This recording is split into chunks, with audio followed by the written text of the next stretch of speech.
Mauvaise nouvelle en série, mais marché euphorique, le grand paradoxe que nous allons analyser aujourd'hui dans Décrypte Hebdo.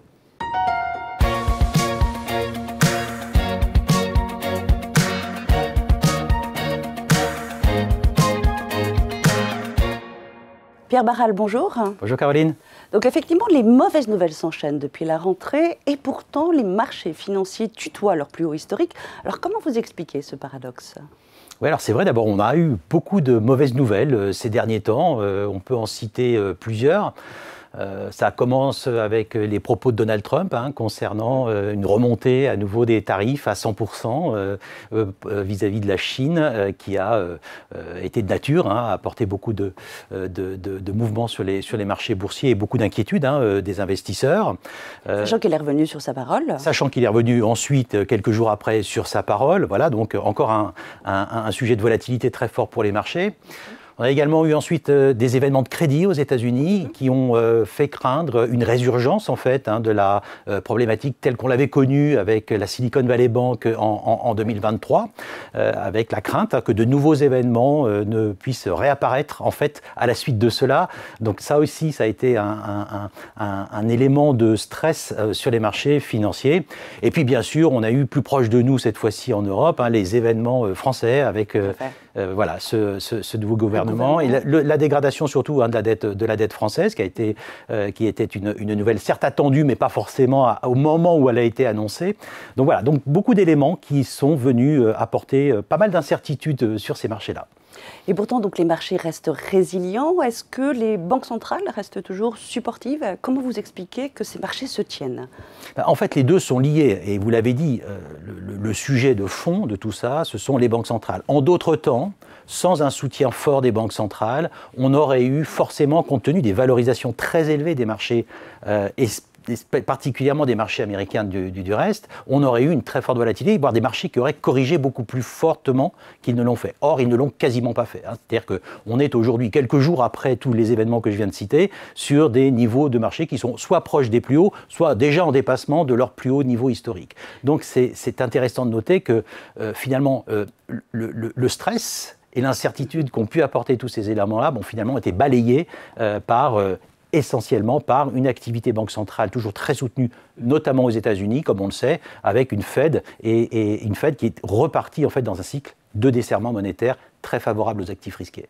Donc c'est l'activité des banques centrales qui permet à ces marchés de continuer à performer. Ah oui, complètement. Les marchés s'appuient en fait sur cette politique monétaire plutôt supportive pour les actifs risqués, mais il y a aussi un biais comportemental très fort qui existe depuis plusieurs mois maintenant et on le retrouve encore aujourd'hui, c'est-à-dire que dès que le marché baisse, dès que le marché trouve un prétexte pour baisser, eh bien, les investisseurs se ruent sur ce marché pour l'acheter. C'est le premier biais comportemental qu'on observe et qui continue à très bien fonctionner.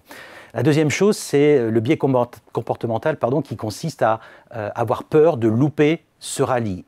Ce que les Américains appellent le FOMO, Fear of Missing Out. Ce biais comportemental, il continue à exister et on le voit sur plusieurs types d'actifs d'ailleurs. On l'a vu sur l'or, on a vu dans ce rallye extraordinaire de l'or qu'on vient de subir, même si hier la journée était beaucoup plus compliquée sur le marché de l'or, eh bien on a vu non pas des investisseurs, mais des particuliers faire la queue dans les magasins aux États-Unis spécialisés pour acheter de l'or à un niveau tout à fait exceptionnel.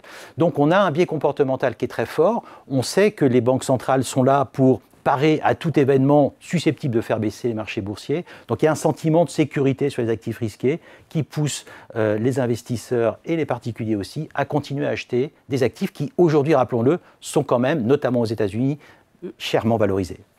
Très bien, nous allons voir également dans ce contexte quelles sont les allocations que vous avez choisies.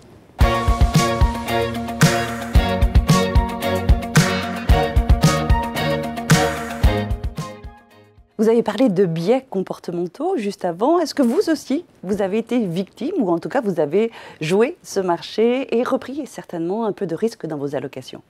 Oui, alors pour le coup, évidemment, on essaye de suivre la tendance et de ne pas trop s'en exclure non plus, même si on reste que très prudent dans nos allocations. Nous avons en effet repris du risque sur les marchés actions récemment avec l'idée de se recentrer plutôt désormais sur la zone européenne, voire la zone émue, qui nous paraît évidemment, qui est beaucoup mieux valorisée en tout cas, qui est moins cher à acheter aujourd'hui, parce qu'il nous semble que les marchés américains, aujourd'hui, et notamment sur le secteur technologique, peut quand même commencer à être perçu comme très cher, et c'est plus dangereux d'être investi sur le marché américain aujourd'hui que ça n'est sur l'Europe. Donc on s'est recentré plutôt sur l'Europe pour se repositionner sur les parties actions de nos portefeuilles. Sur les parties actions et en termes de secteur, vous avez en Europe des secteurs privilégiés aujourd'hui, vous avez également remanié le portefeuille? Oui, alors on ne l'a pas vraiment remanié, on a conservé globalement les allocations sectorielles et géographiques qui étaient les nôtres. À l'intérieur de la zone EMU, nous continuons à privilégier les pays du Sud, comme l'Espagne par exemple, qui continue à très bien surperformer. Nous avons également toujours nos investissements sur les bancaires, qu'on retrouve d'ailleurs en Europe, mais aussi aux États-Unis dans nos allocations. Voilà, et nous avons ajouté la santé. Ça, c'est quelque chose de nouveau dans nos portefeuilles. Le secteur de la santé fait désormais partie de nos allocations européennes dans nos poches actions.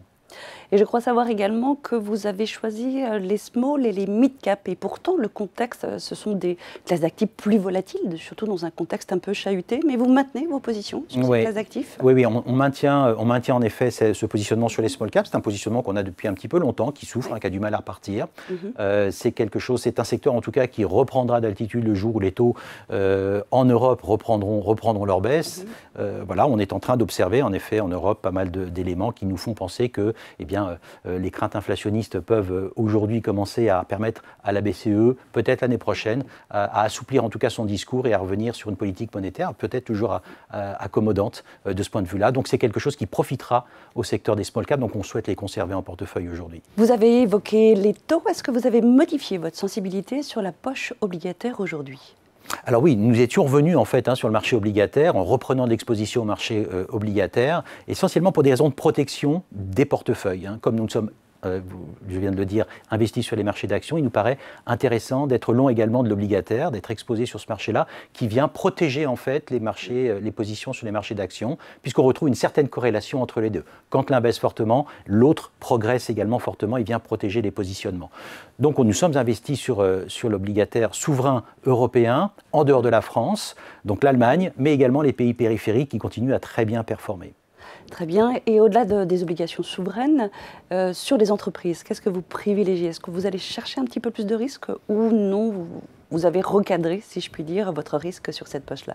Alors, les obligations de crédit sont devenues très chères parce qu'elles ont rencontré un énorme succès récemment et elles ont très bien performé. Donc, nous sommes, investis sur ce que nous appelons l'investment grade, c'est-à-dire un risque de crédit modéré. Pour ce qui est des risques de crédit plus importants comme le high yield, nous en sommes toujours en dehors. En fait, on ne souhaite pas en avoir. Ça fait un petit moment qu'on n'en a pas, en effet, parce qu'on trouve que les taux d'intérêt de ces obligations-là de crédit ne payent pas forcément le risque, et donc nous préférons rester en dehors du crédit high yield. Mais nous restons sur l'investment grade. Très bien, merci beaucoup Pierre. Merci Caroline. Merci à tous également de nous avoir suivis. Donc toujours ce marché euphorique en dépit d'un contexte très chahuté que nous allons suivre quoi qu'il en soit lors de nos prochaines émissions. Je vous dis à très bientôt.